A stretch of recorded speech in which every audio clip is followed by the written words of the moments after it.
होते हैं या फिर आपके इंसल्ट कर रहे होते हैं ना, आप कुछ भी सोचते नहीं हो क्या सही है क्या गलत है, आप बस रिएक्ट कर देते हो। आपका ब्रेन फिर एक्टिव हो जाता है ऐसे कि भाई रिएक्ट करो रिएक्ट करो। बहुत ही बुरी चीज़ उन्होंने बोली और हालांकि मेरी गलती थी वहाँ पे, लेकिन जिस तरीके से उन्होंने मुझसे बात करी, तो जब भी कोई आपको प्रोवोक कर रहा होता है तो आपके ब्रेन में एक अलार्म बजता है जिसको बोलते हैं emotionally alarm system. Hi everyone, मेरा नाम है गुनगुन और आप सभी का स्वागत है मेरे इस चैनल में। तो जैसा कि टॉपिक से आप लोग समझ गए होंगे कि रिएक्शन की बात होने वाली है, हम लोग कैसे रिएक्ट करते हैं। तो ऐसा ही एक वाक्य मेरे साथ हुआ। तो दरअसल बात ऐसी है कि ये मेरे लिए मतलब एक सीख थी कि मुझे यहाँ पर रिएक्ट नहीं करना चाहिए था। तो हुआ ये था कि हम थे क्लास 9th में और मेरा था रिवीजन टेस्ट जो कि इंग्लिश का था।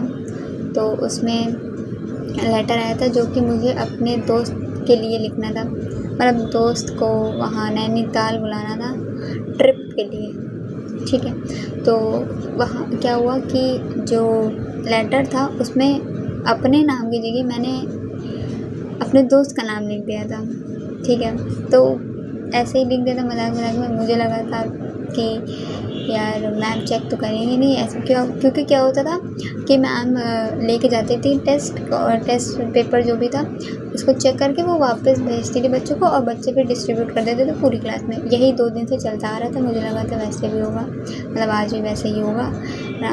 और मतलब कि इंग्लिश का पीरियड था और उसके बाद था हिस्ट्री का, और हिस्ट्री वाली टीचर एब्सेंट थी, ठीक है। तो मुझे लगा था कि यार लिख के दे देते हैं, हो जाएगा चेक, है ना, फिर जो भी मार्क्स मिलेंगे। तो फिर मैंने लिख दिया और फिर नेक्स्ट पीरियड में वो वही टीचर आ गई क्योंकि उनकी प्रॉक्सी लगी हुई थी, क्योंकि हिस्ट्री वाली टीचर जो थी वो थी एब्सेंट और वो वहीं पे चेक करने लगी। और मैंने उतना ध्यान नहीं दिया था, हम अपना मज़े से दोस्तों से बात कर रहे थे और फिर उन्होंने मुझे बुलाया।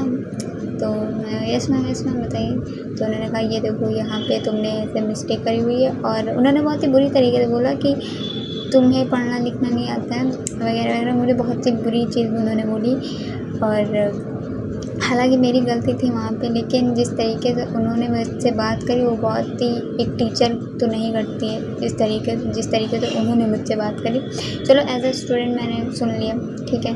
पर जब वो मेरी बेइज्जती करना स्टार्ट करती हैं तो पूरी क्लास हंस रही होती है और इवन मेरे बेस्ट फ्रेंड्स, जो मेरी बेस्ट फ्रेंड थी वो भी हंस रही होती है। अब जब मैंने उसको देखा तो वो भी हंस रही है, तो उन्होंने बोला ये देखो सब लोग हंस रहे हैं, तुम्हें पढ़ना लिखना तो आता नहीं है। तो मैं बहुत ही सेंसिटिव हूँ, तो हम रोने लगे थे टू बी ऑनेस्ट। तो अच्छा मैंने बहुत ही कंट्रोल किया अपने आप को, बट मेरा रोना निकल ही गया था।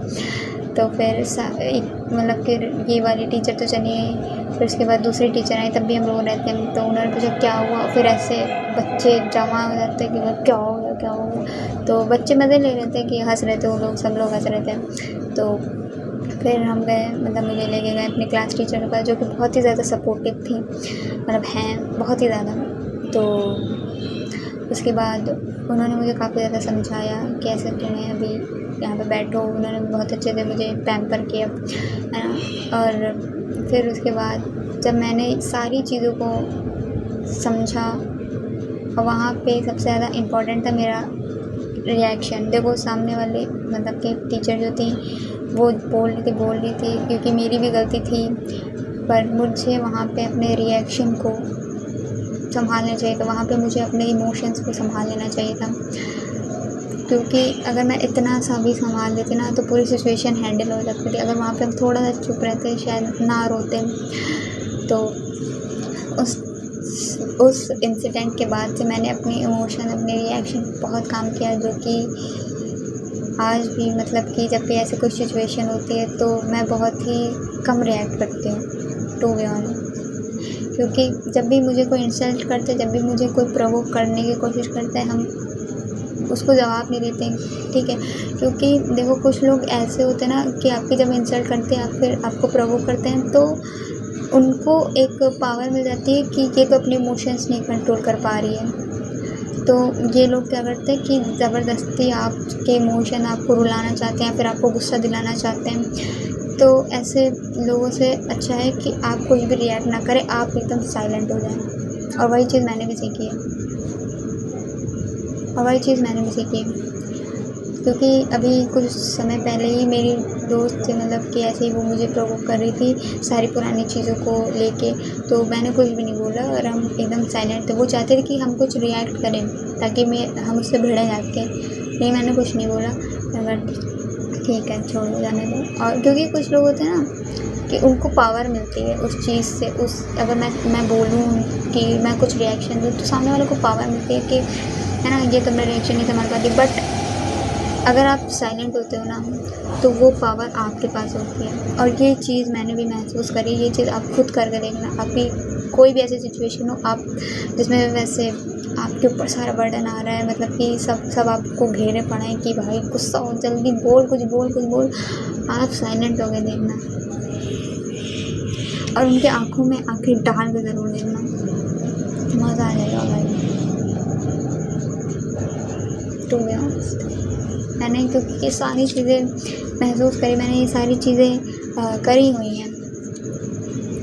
और जब भी कोई आप इंसल्ट कर रहा होता है, जब भी कोई आपको प्रोवोक कर रहा होता है, तो आपके ब्रेन में एक अलार्म बजता है जिसको बोलते हैं, जो कि आपके एक दिमाग का हिस्सा होता है जिसको बोलते हैं एमिगडाला, जो भी बोलते हैं। ये देखो, इसको जो भी पढ़ो तुम लोग, है ना। तो ये एक्टिव होता है और जिसकी वजह से क्या होता है कि आप कुछ भी सोचते नहीं हो, आप बस रिएक्ट कर देते हो।